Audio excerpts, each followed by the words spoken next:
Hello everyone, मैं हूं Patel sir और आज मैं आपको बहुत ही महत्वपूर्ण रासायनिक यौगिकों के नाम और उनके सूत्र आपको यहाँ बताने जा रहा हूं, जो आपको बहुत ही ज़रूरी है, आपको जानना चाहिए। आप अगर स्टूडेंट हैं तो भी, अगर सामान्य जनरल नॉलेज के रूप में भी। पानी का सूत्र तो आप सभी जानते हैं, H2O, और इनका उपयोग भी कार्बन डाइऑक्साइड CO2।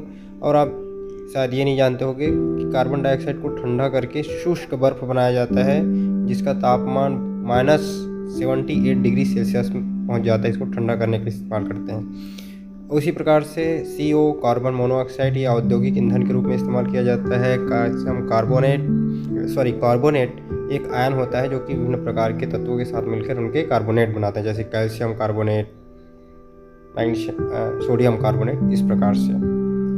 तो ये हो गए इनके नाम।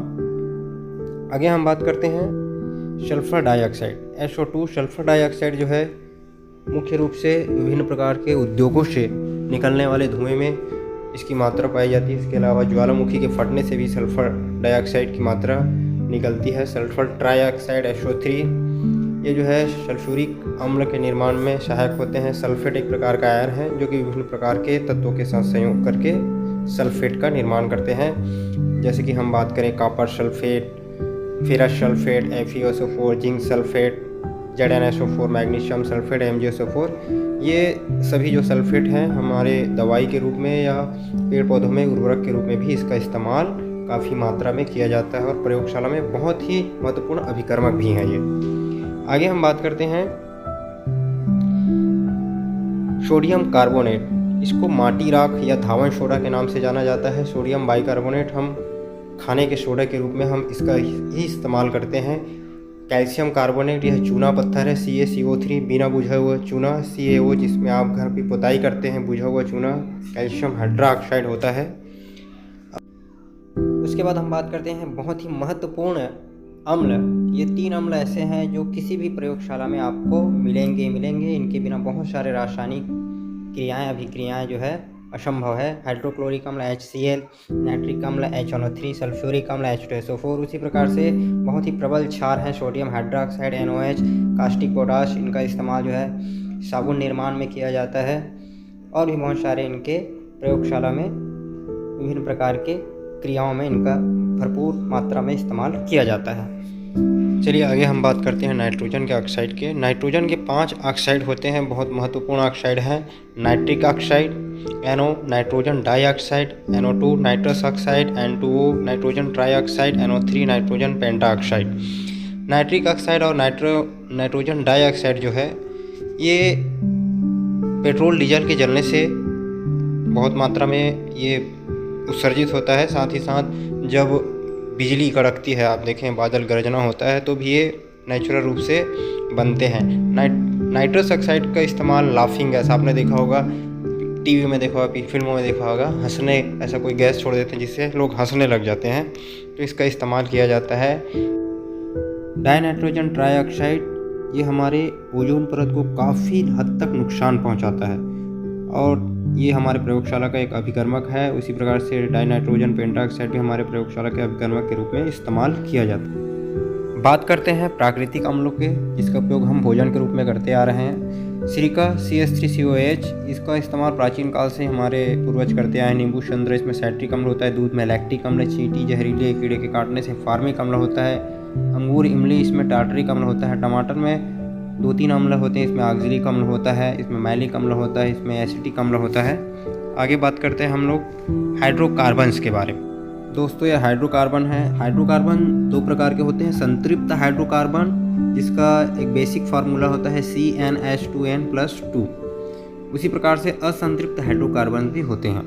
तो इसमें संतृप्त हाइड्रोकार्बन में methane, ethane, propane, butane, pentane, hexane, heptane, octane, नोनेन, decane, ये आगे बढ़ता जाता है। इसमें कार्बन के परमाणु जैसे जैसे बढ़ते जाते हैं उसका दुगना जो है हाइड्रोजन के परमाणु बनते हैं और उसमें और +2 ऐड हो जाते हैं। अगर हम बात करें तो ये जो है नेचुरली रूप से ये गैसें जो है बनती रहती है। अगर आप डीजल, पेट्रोल, मिट्टी तेल की बात करें तो इन्हीं का एक मिश्रित फार्मूला होता है। पेट्रोल और डीजल केरोसिन का कोई स्पेसिफिक सूत्र नहीं होता है, ये एक मिश्रण होता है जो कि हाइड्रोकार्बन से मिलकर बना होता है। अगर आप बात करें मोमबत्ती भी एक प्रकार का हाइड्रोकार्बन्स होता है। आप बात करें डामर की, जो सड़क बनाने में इस्तेमाल होता है, वो भी एक प्रकार का हाइड्रोकार्बन्स होते हैं। हम अपने घरों में सिलेंडर गैस का इस्तेमाल करते हैं, उसमें भी हाइड्रोकार्बन्स होते हैं। मुख्य रूप में ब्यूटेन और प्रोपेन का इस्तेमाल किया जाता है। अगर आप गोबर गैस की बात करें तो उसमें मेथेन गैस होता है। तो इस प्रकार से हाइड्रोकार्बन। उसी प्रकार से हम बात करें, अगर हम मूत्र का यानी कि यूरिया, हमारे मूत्र का जो सूत्र होता है यानी कि वो यूरिया होता है, जो कि हमारे शरीर में सबसे हानिकारक पदार्थ के रूप में उत्सर्जित किया जाता है। वैसे तो हमारा सबसे हानिकारक पदार्थ जो है अमोनिया बनता है, लेकिन हमारा जो लीवर है उसको कम हानिकारक पदार्थ यूरिया के रूप में उसको चेंज कर देता है। उसी प्रकार से हमारे जो भोजन का सबसे प्रमुख जो स्रोत है जिसको हमको एनर्जी प्राप्त होता है वो है ग्लूकोज C6H12O6। अगला हमारा इम्पोर्टेंट जो रासायनिक यौगिक है वो है plaster of Paris.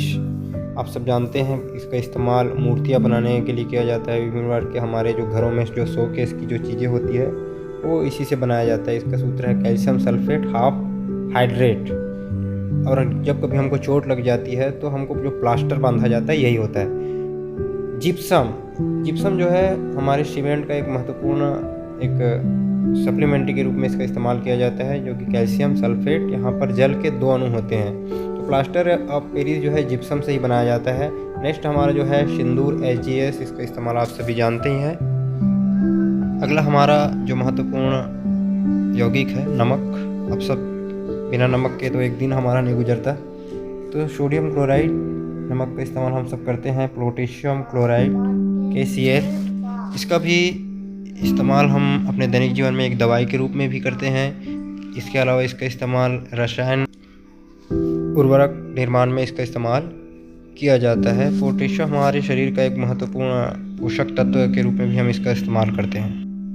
Ammonium chloride, इसका भी इस्तेमाल उर्वरक निर्माण में किया जाता है। इसके अलावा प्रयोगशाला का एक महत्वपूर्ण अभिकर्मक है कैल्शियम क्लोराइड। यह भी प्रयोगशाला का एक महत्वपूर्ण अभिकर्मक है। इसका इस्तेमाल धूल के कणों के नियंत्रण में किया जाता है। जिंक क्लोराइड, इसका इस्तेमाल हम दवाई के रूप में करते हैं। यह भी प्रयोगशाला का महत्वपूर्ण अभिकर्मक है। एल्युमिनियम क्लोराइड AlCO3, यह भी हमारे प्रयोगशाला का एक महत्वपूर्ण अभिकर्मक है। तो दोस्तों, मैंने आपको बहुत ही जल्दी में इसके नाम और उपयोग बताने की कोशिश किए हैं। अगर वीडियो अच्छा लगा तो please like, share and subscribe my channel.